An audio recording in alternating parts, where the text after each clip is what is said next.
boa noite, queridos irmãos e queridas irmãs. Bom, então agora a gente vai à nossa introdução. Como se divide o Livro dos Espíritos, né? Nós temos 4 partes, sendo a parte primeira composta pelas questões de 1 a 75. E do que trata a parte primeira? Das causas primárias. E que tem a sua correspondência, a sua ampliação no livro A Gênese, feito por Allan Kardec. E alguns podem pensar, mas 75 questões é pouco, né? Só 75?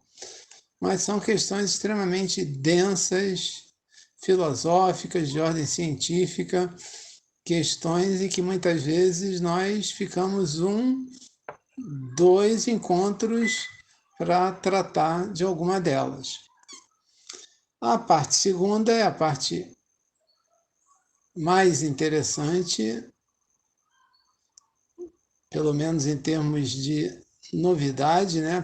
Foi onde Kardec abordou as comunicações entre o mundo material e o mundo espiritual, né? Onde Kardec fala em 613 é o número da última questão, e 76 é o número da primeira. Quase 550 questões acerca desse plano espiritual, mundo espiritual, ou mundo dos espíritos, que se complementa no livro dos médiuns. A parte terceira já vai das questões 614 a 919. 919 é a grande reflexão de Santo Agostinho, que compõe as leis morais, que foi ampliada, né, e trazida através da obra O Evangelho segundo o Espiritismo. E, por último, a parte quarta, que trata das penas e consolações, que vai das questões 920 a 1019. Também podemos dizer que é uma parte pequena, né? Aproximadamente 100 questões, que foi também complementado no livro O Céu e o Inferno. E quem quiser se aprofundar um pouco mais na doutrina espírita, tem o livro As Obras Póstumas de Kardec, que foram escritos, né, que ele fez de forma tranquila, serena, sem nenhum tipo de obrigação. E ali nós vemos um outro Kardec, né, tratando de outros assuntos. É uma obra também interessante. Além, claro, dos volumes da Revista Espírita de Paris. E agora, queridos irmãos, queridas irmãs, aqui presentes conosco e que irão assistir esse estudo no nosso canal do YouTube, vamos às questões reservadas para o estudo da noite de hoje. E assim nós vamos dar o início do nosso estudo do ano 2023, todos nós vibrando muito positivamente pela recuperação do nosso irmãozinho Paulo. A palavra é sua, querido Sérgio, para iniciar o estudo.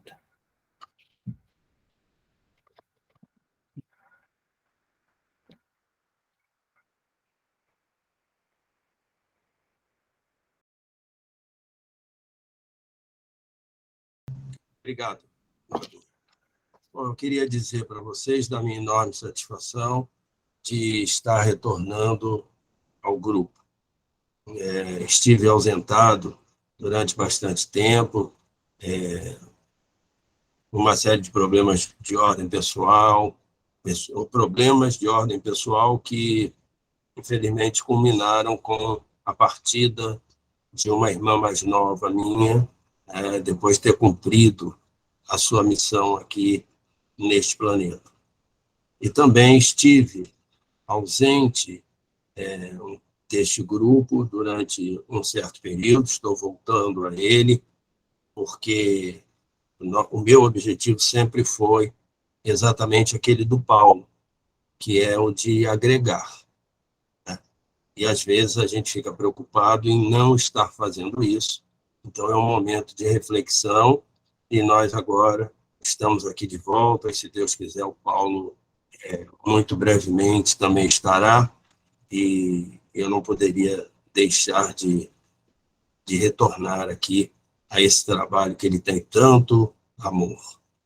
E não por acaso, porque nada no universo é por acaso, nós vamos hoje falar sobre família, né, na questão 511 até a questão 515, que foi aonde parou-se, né, no ano passado, o item 6, anjos da guarda, espíritos protetores, familiares ou simpáticos. Antes de entrar nas questões, e para que elas fiquem, espero, mais claras, eu gostaria de falar sobre esse mecanismo que é a questão familiar. E os espíritos, né? Nossos parentes do outro lado da vida, nossos amigos, esses que a gente chama de anjos protetores e tudo. Então, ao longo de nossas encarnações, nós naturalmente vamos fazendo amigos e, infelizmente, eventualmente, nós vamos fazendo inimigos. E nas encarnações sucessivas, nós precisamos, obviamente, das figuras paternas, né? Do pai, da mãe, e essa é uma estruturação que o mundo espiritual busca nos oferecer, já garantindo pelo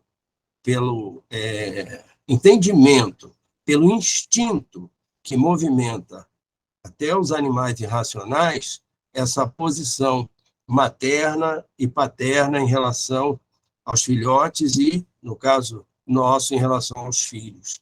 Ou seria isso, então, já uma partida com alguma vantagem no sentido de afinizações. A afinização entre dois espíritos com dificuldades e problemas poderia ser dada com a vinda como pai e filho, mãe e filho, irmãos, e assim sucessivamente nas nossas famílias. Então, nós vamos criando esses laços. E esses laços são trazidos principalmente por esses dois sentimentos, o amor e o ódio, infelizmente. E são dois laços, são dois sentimentos tão fortes que eles ultrapassam o véu do esquecimento. Nós não nos lembramos, mas nós sentimos. E é por isso que nós, ao longo de nossa jornada, haverá pessoas, não de nossa família, da nossa estrutura aqui, da nossa árvore genealógica, desta vida, que nós vamos ter como irmãos. E haverá, infelizmente, para alguns, pessoas da família que não há nenhuma afinidade. Ou seja, aquelas dificuldades e aqueles problemas que trouxeram esses dois espíritos para o seio familiar não foram superadas. E isso também ocorre com pessoas eventualmente estranhas no primeiro momento. É um colega de trabalho que você não gosta, que a gente vai dizer, não gosto dele de graça. A sabedoria popular, ou melhor dizendo, a cultura popular com os seus ditados, ela vai dizer, o meu santo não foi com o dele, e coisas dessa ordem que nós vamos encontrar, e que essa afinização e essa falta de afinidade, ela também se reflete no outro. A gente percebe que o outro também não tem aquela afinidade para conosco, e é preciso que isso seja vencido. Mas enquanto nós estamos aqui no plano físico, lá no plano espiritual, continuam os trabalhos dos nossos irmãos do outro lado da vida. E esse trabalho dos irmãos do outro lado da vida, esses que nós, em outras vidas, tivemos ao nosso lado e têm um carinho por nós, mães, pais, por exemplo, de outras e outras vidas, irmãos que não estão encarnados e que estão em condições de fazê-lo, eles serão a nossa chamada família espiritual.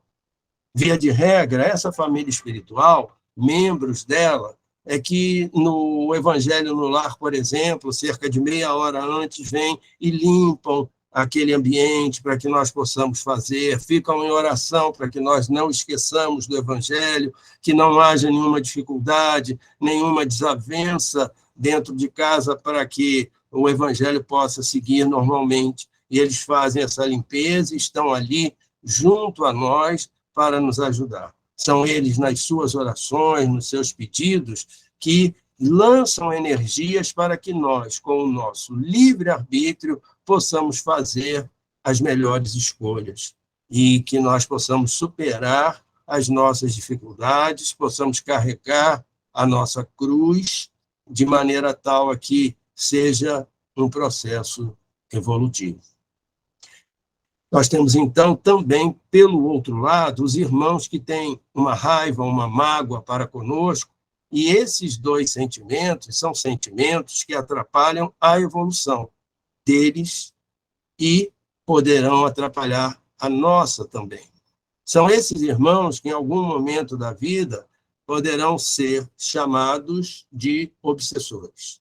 São aqueles irmãos que, tendo alguma querela para conosco, tendo algum problema, nos reconhecem, mesmo em outro corpo, eles vão nos reconhecer pela energia do espírito e vão tentar, de alguma forma, nos prejudicar. Eles vão tentar, por exemplo, através do desejo da vingança, eles vão tentar fazer com que nós passemos pelas mesmas dificuldades que eles passaram. É aí que entra uma regra interessante na doutrinação, né? Uma regra simples, mas é importantíssima para o chamado doutrinador ou para o chamado dialogador agora, e essa regra simples é a seguinte: o obsessor, ele aumenta, mas ele não inventa. Então, ele não consegue fazer com que você, de uma alegria, que a sua alegria se transforme numa tristeza. Mas ele pode tentar induzir na sua tristeza que você cometa alguma coisa mais grave, um ato terrível, porque ele vai tentar aumentar aquela vibração na qual você já se encontrava.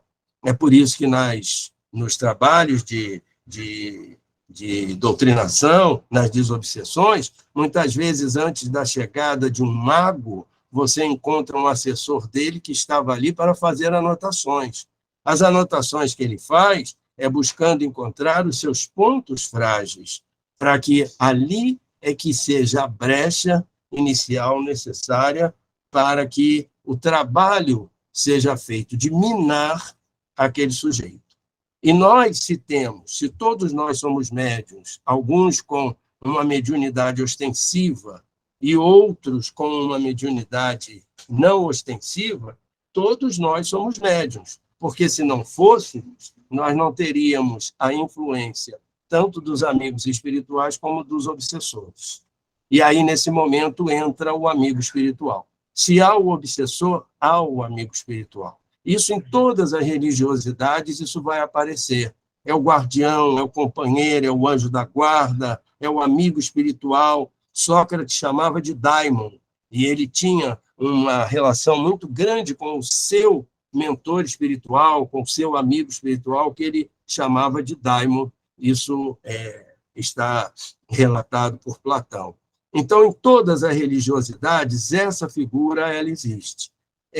Obviamente que nós não podemos pretender que esse nosso amigo espiritual ele seja um personal amigo espiritual, um personal trainer. Não seria isso. Mas ele é alguém que, nos momentos, nas dificuldades, ele está ali para nos ajudar, ele está ali para nos orientar, e a família espiritual também está ali para fazer.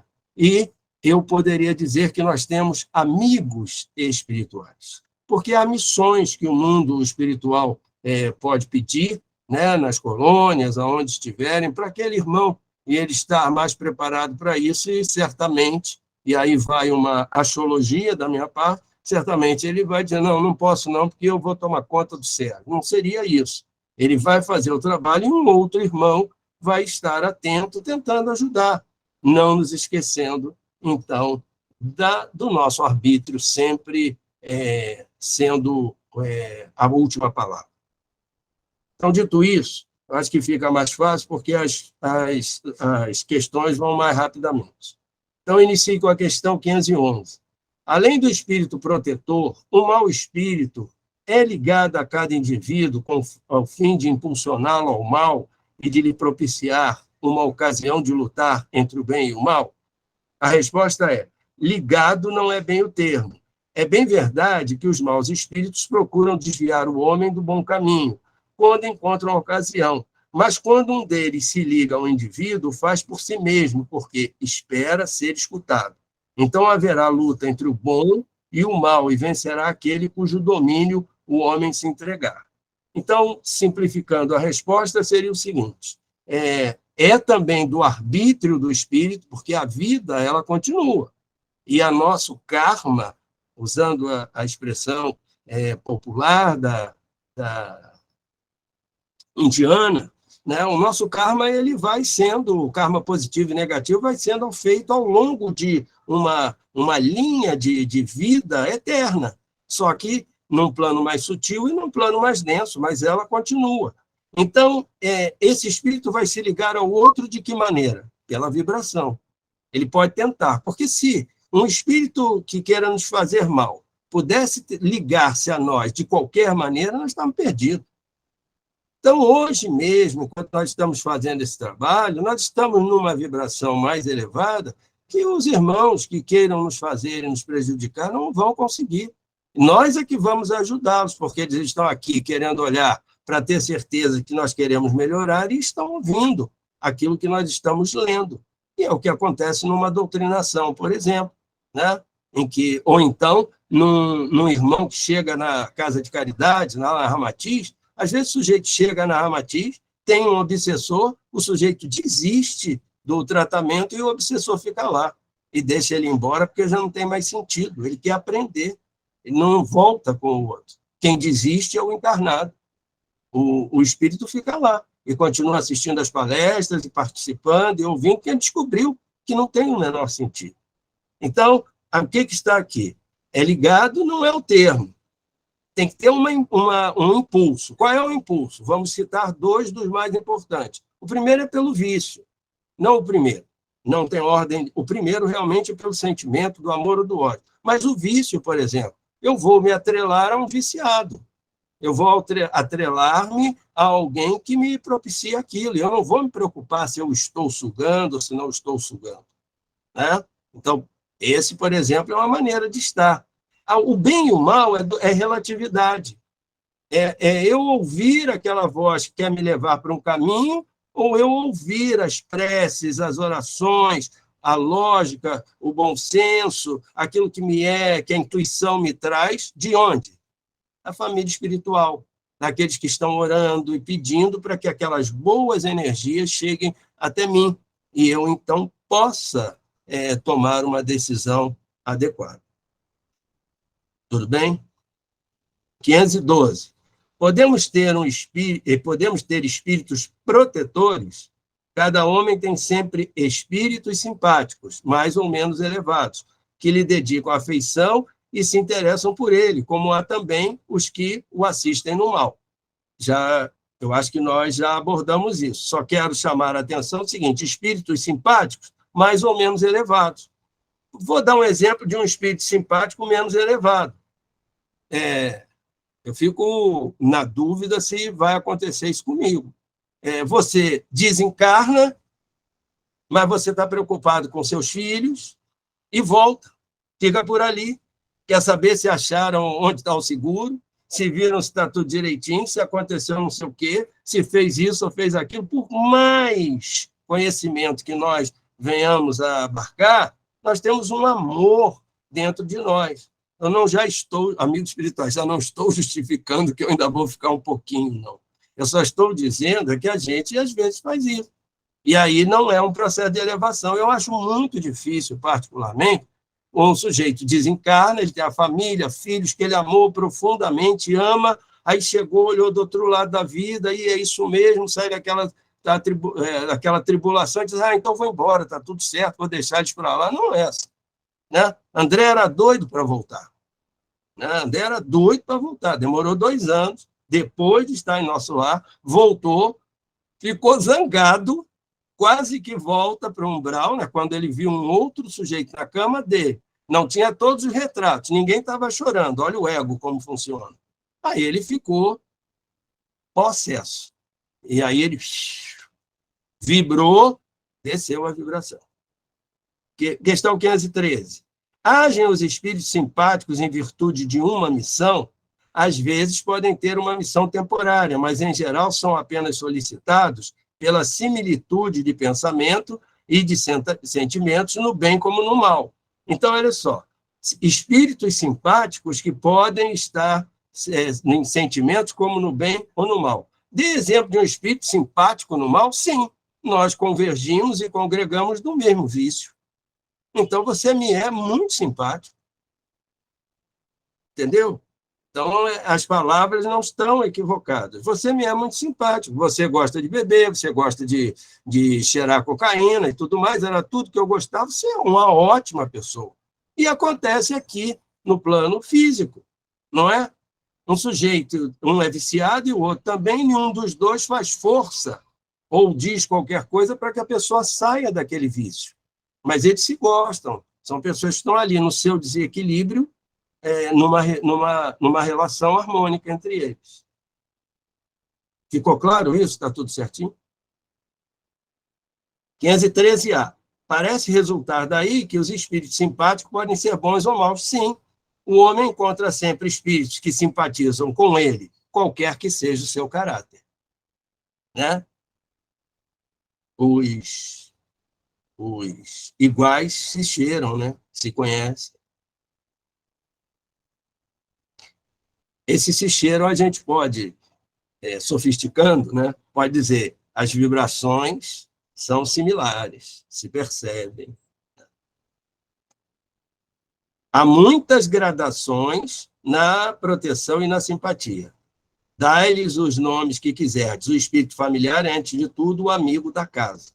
E vem uma explicação dada por Kardec, que é: das explicações acima e das observações feitas sobre a natureza dos espíritos que se ligam ao homem, pode deduzir-se o seguinte: o espírito protetor, anjo da guarda ou bom gênio, é aquele que tem por missão seguir o homem na vida e o ajudar e progredir. É sempre uma natureza superior à do protegido. Certo? Certo. Mas aí vai uma observação. Calma, não é São Francisco de Assis. É um espírito em evolução 2 degraus acima de você, que já é muito. Ele é galáctico, perto de você. Mas ele não é São Francisco de Assis. Não se iluda com isso. Né? Meu espírito protetor. Quem é seu espírito protetor? São Francisco de Assis. Não é. Não. E o cara fica zangado. Como não é? Os espíritos familiares se ligam a certas pessoas por meio de laços mais ou menos duráveis, com o fim de ajudá-las na medida do seu poder. Do poder de quem?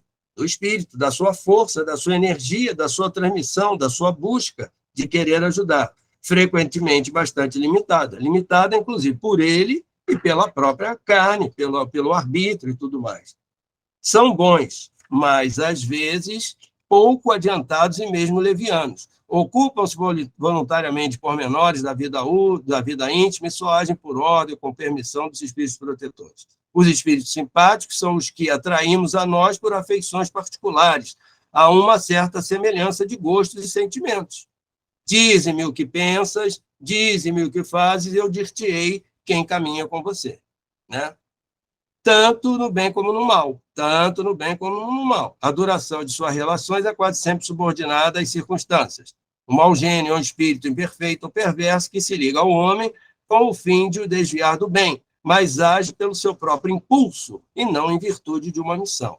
Ele não tem uma missão, ele tem o ódio, ele diz assim: minha missão é prejudicar esse sujeito que ele me prejudicou. Não é missão, é a vontade dele, o desejo dele, a vingança dele. Aí a palavra missão tem um outro sentido mais amplo, mais para o lado positivo. Não é missão.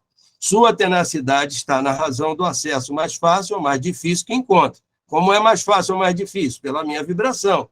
O homem é sempre livre de ouvir a sua voz ou de a repelir. Ou seja, nós somos sugestionados, sem percebermos. ninguém vai ouvir vozes. Não é uma alucinação, mas é aquela coisa, aquele sentimento. Algo me diz que eu devo fazer isso. Essa é uma frase corriqueira, né, na nossa vida. E, finalmente, pedindo perdão aí à Norma e às meninas por ter demorado tanto, vai a 515. O que se deve pensar dessas pessoas que parecem ligar-se a certos indivíduos para levá-los fatalmente à perdição ou para guiá-los no bom caminho? Algumas pessoas exercem efeito sobre as outras, uma espécie de fascinação que parece irresistível. Quando isso acontece para o mal, são maus espíritos, de que se servem outros maus espíritos para melhor subjugarem as suas vítimas. Deus pode permiti-lo para vos experimentar. Isso aí é a interferência, o obsessor, a gente sabe, né? Só estou dizendo, todo mundo sabe. O obsessor pode ser encarnado, né? O obsessor encarnado é complicado. E tem muita gente que o obsessor encarnado, essa hora, por exemplo, está sentado lá na sala vendo televisão, né? Então, né, esse é complicado, né? Briga pelo controle remoto, essa coisa toda. Então, vamos lá. O que acontece? O sujeito ele é sugestionado por um espírito e também pode ser sugestionado por um espírito encarnado, uma alma. Ele pode ser sugestionado, porque o espírito não somos nós que perdemos o corpo físico, então é todo mundo a mesma coisa. Então, a gente pode ser sugestionado, tanto lá quanto aqui. Podemos ser sugestionados. Agora, aquele que me sugestiona pode ser veículo de um outro que quer me prejudicar. Isso acontece muito, por exemplo, no processo de desobsessão, a gente vai encontrar isso. Você encontra, por exemplo, alguém que não é tão igual a isso, mas vou dar um exemplo simples. Um doente colocado ao lado de uma pessoa por um mago. O doente transmitindo aquelas energias. Então, aquele doente está transmitindo energias para aquela pessoa que o mago quer prejudicar. Então, um é sugestionado pelo outro, foi levado ali para prejudicar um terceiro. Uma outra coisa, pega por exemplo, um viciado, coloca do lado de alguém que ele quer prejudicar. O mago vai e coloca o viciado. Então, o que acontece? O viciado vai sugando aquele, vai conduzindo cada vez mais para o vício, porque sugestionado pelo mago. Ou seja, um faz o mal sugestionado pelo outro. Tá certo? Dei 2 exemplos, tem aí um número muito grande, e é isso, e repito, tomara que o Paulinho esteja nos escutando, a nós, ou depois ele vá, para ele saber o quanto a gente o ama. E isso é realmente a energia mais poderosa que tem no universo. Muita paz, é um prazer rever a todos vocês. Então, queridos, vamos então dar continuidade, né, à questão 516. Nosso bom e nosso mau gênio poderiam encarnar-se para nos acompanhar na vida de uma maneira mais direta? Resposta: isso tem acontecido frequentemente, mas algumas vezes também encarregam dessa missão outros espíritos encarnados que lhes são simpáticos. E por que isso? Porque há uma organização toda, né, no planejamento universal. Quando ele se desloca para reencarnar, tem que ter outro da mesma estirpe para continuar na função que ele exercia, de auxiliar aquele tutelado ou aquela família, não é verdade? Um mau gênio, um mau espírito, que não seja superior, não pode nunca comandar a própria reencarnação. Então, se alguns nascem com inimigos pretéritos, para se reconciliarem, como o Sérgio já colocou. Então, esse inimigo pode nascer no próprio lar ou no ambiente de trabalho, prejudicando a gente, né? Mas tudo isso não é por acaso, é para que tenhamos a oportunidade de trabalharmos esse conflito existente entre nós e aquele irmão no pretérito. Então, os nossos tutelados, eles podem vir nos ajudar às vezes, entendeu? Mas o mais comum é nós termos aqueles irmãos com os quais nós precisamos aparar arestas e aqueles que encarnam-se perto de nós para, inspirados até pelo nosso espírito tutelar, a nos ajudarem a progredir, tá bom? Então, a questão 517. Haverá espíritos que se liguem a uma família inteira para protegê-la? Então, certos espíritos se ligam aos membros de uma mesma família que estão unidos pelos laços da afeição, mas não acreditem em espíritos protetores do orgulho das raças. Ou seja, meus irmãos, todo planejamento reencarnatório, ele obedece o amor universal. Então, a gente não cabe dentro do amor universal esse orgulho de raças, porque o que é a lei máxima do Cristo para todos nós? Amar a Deus sobre todas as coisas e ao próximo como seu irmão. A regra é áurea, fazer ao próximo aquilo que você gostaria que fizesse a si mesmo. Então, o orgulho da raça não cabe nesse conceito das leis divinas, tá certo? Vamos para 518. A gente está correndo um pouquinho por causa do adiantado da hora. Assim como os espíritos são atraídos aos indivíduos por simpatia, são igualmente atraídos para as reuniões de indivíduos por motivos particulares. Bom, os espíritos vão, de preferência, aonde estão os seus semelhantes, pois lá podem estar mais à vontade e seguros de ser ouvidos. O homem atrai para si os espíritos em razão de suas tendências, quer esteja só ou constitua um todo coletivo, como uma sociedade, uma cidade ou um povo. Há, portanto, sociedades, cidades e povos que são assistidos por espíritos em maior ou menor evolução, segundo o caráter e as paixões que ali predominem. Os espíritos imperfeitos se afastam daqueles que os repelem.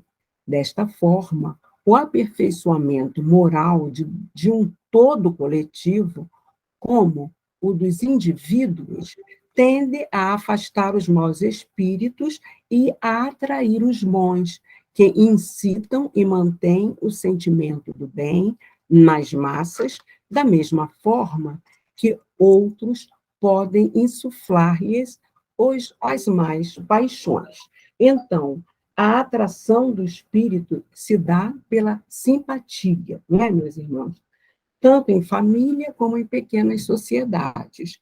Nós precisamos nos conscientizar de que estamos reencarnados na escola Terra para sermos aprovados de série. Então, para que isso aconteça, nós precisamos buscar seguir as leis de Deus, porque se a gente faz isso, nós repelimos a aproximação dos maus espíritos, porque eles não encontram simpatia em nós. E assim acontece também com as coletividades. Uma nação que vibre em guerra, em ambição constante, em apuramento de raça, ela vai atrair para si quais espíritos que irão inspirar e sugestionar os seus dirigentes? Espíritos inferiores, ligados à destruição, a esse tipo de sentimento completamente afastado do amor que o Pai nos criou. Somos todos irmãos. Então, são os nossos pensamentos, os nossos sentimentos que vão atrair ou repelir de nós os diferentes espíritos, sejam eles de ordem superior ou de ordem inferior. Então, por misericórdia de Deus, os espíritos superiores reencarnam muitas vezes aqui na matéria para nos servir de guia, entendeu? Assim, a gente vai ter um Allan Kardec que vai nos impulsionar a refletir sobre essas verdades trazidas pelos espíritos, não é? Nós vamos ter um Buda, nós vamos ter o Cristo, que aqui veio e até transformou a humanidade entre antes e depois dele. Então, esses são espíritos iluminados superiores que, por misericórdia, o Pai permite reencarnarem entre nós para nos impulsionar ao progresso para o qual nós reencarnamos. E nós reencarnamos para progredirmos espiritualmente, não é verdade? Vamos à questão 520. 520 já? 519, né? As aglomerações de indivíduos, como as sociedades, as cidades, as nações, têm espíritos protetores especiais? A espiritualidade responde sim, porque são compostos de individualidades coletivas que marcham para um objetivo comum e que têm necessidade de uma direção superior. Então, a gente pode exemplificar com a história de Joana d'Arc. Joana d'Arc, ela reencarnou e ela guiou o povo francês para a vitória, né, da Guerra dos 100 Anos. Agora eu pergunto a vocês, Deus não é pai de todos? Por que que a Joana d'Arc ficou à frente do exército francês? Os ingleses não são filhos de Deus, como os franceses? Mas é porque ali na França estava ali o iluminismo e aquilo foi a preparação para que a doutrina espírita chegasse. Então, era imprescindível para o progresso da humanidade que aquela menina fosse inspirada pelos seus anjos guardiões na frente daquela batalha, que levasse a França a vencer para que aquela cultura ali desenvolvida não fosse dizimada e atrapalhar todo o progresso espiritual da própria humanidade. Então, em tudo, meus irmãos, há o planejamento universal, onde prima o amor. E o Pai nos quer a todos progredindo, entendeu? Mas pelo amor. Vamos a 520. Os espíritos protetores das massas são de uma natureza mais elevada que aqueles que se ligam aos indivíduos? Qual é a resposta? Tudo é relativo ao grau de evolução, tanto das massas como dos indivíduos. Então, os nossos irmãos que estão ainda como indígenas, lá no interior do Amazonas, né?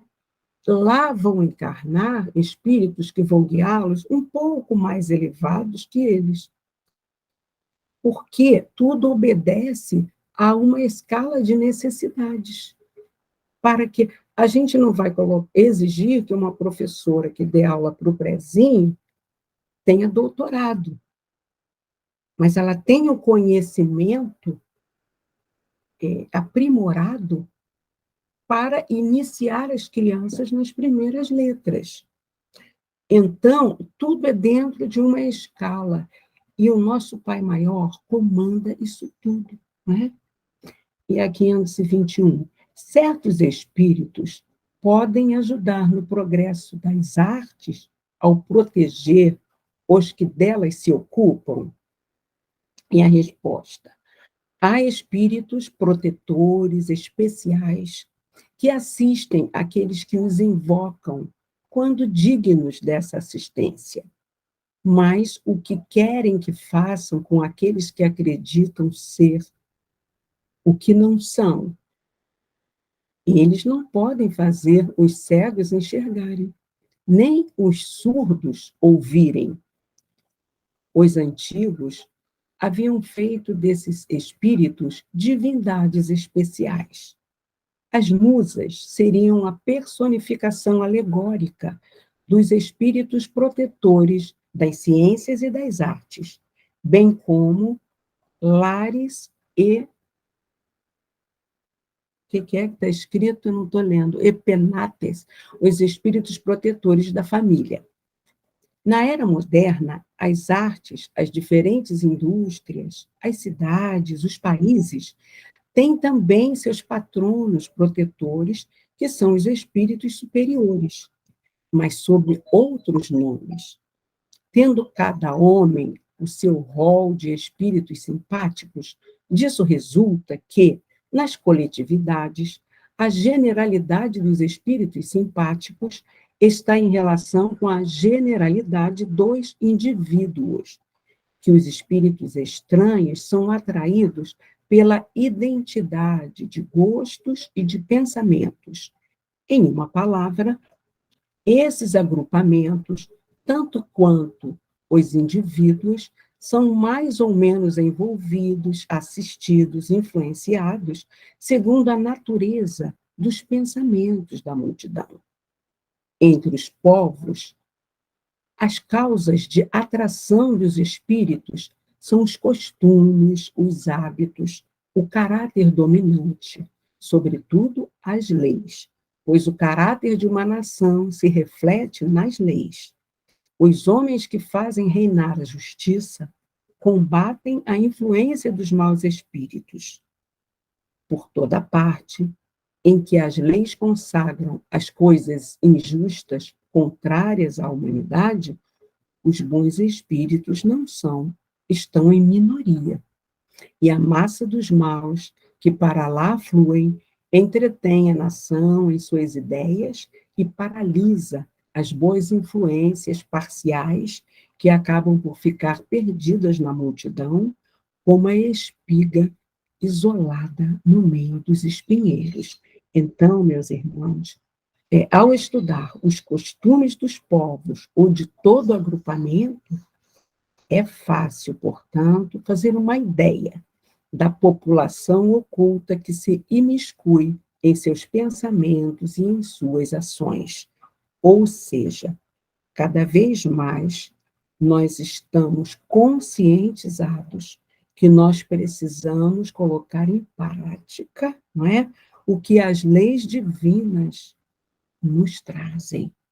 Porque assim, nossos dirigentes políticos, se primarem pelas leis morais, eles estarão conduzindo as nações para um bom destino.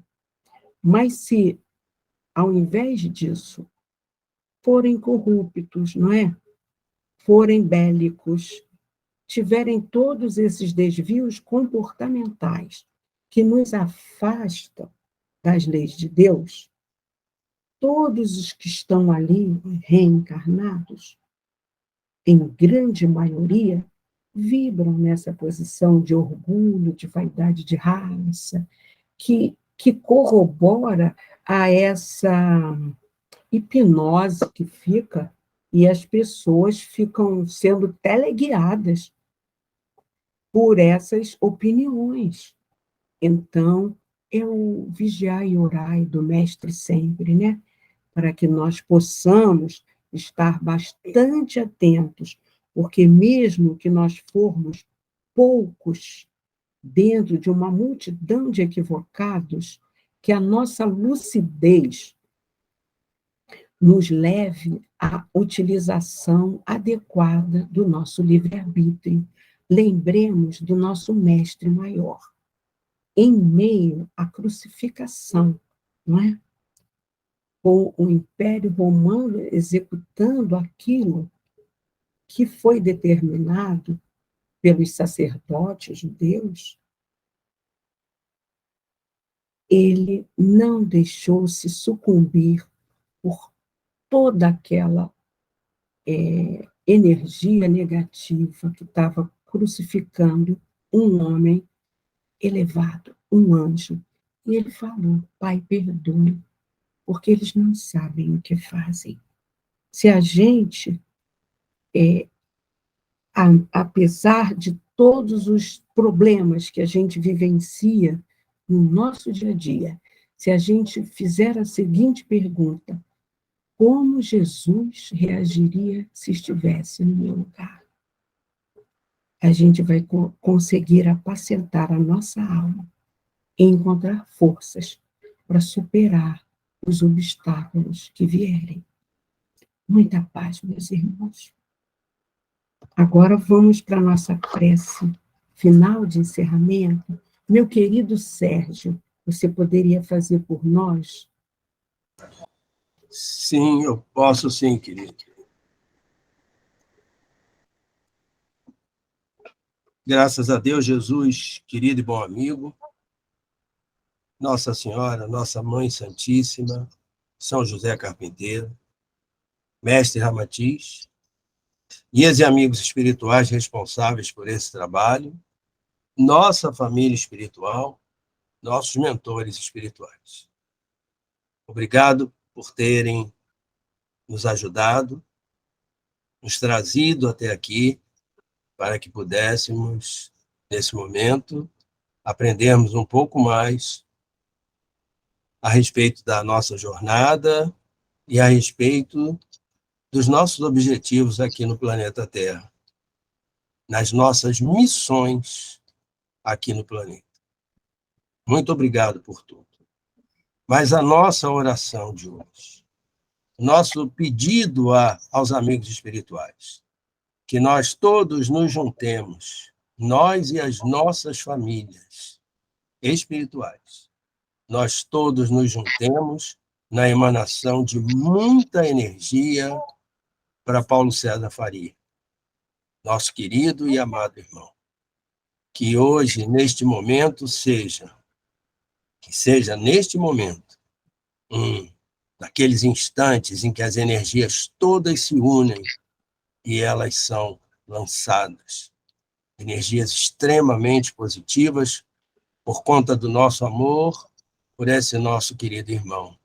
Ele que é da nossa família física, pelo laço mais forte que é o da amizade, do carinho, do afeto e do genuíno amor, o amor fraterno, o amor filos.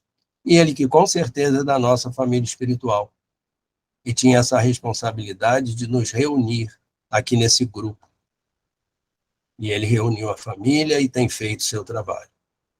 Que os amigos espirituais permitam que o Paulo César possa se recuperar o mais rápido possível e possa dar continuidade a uma de suas missões, que é essa, de reunir os seus parentes queridos, nós que fazemos parte, para continuarmos aprendendo e continuarmos na evolução da nossa caminhada. Graças a Deus.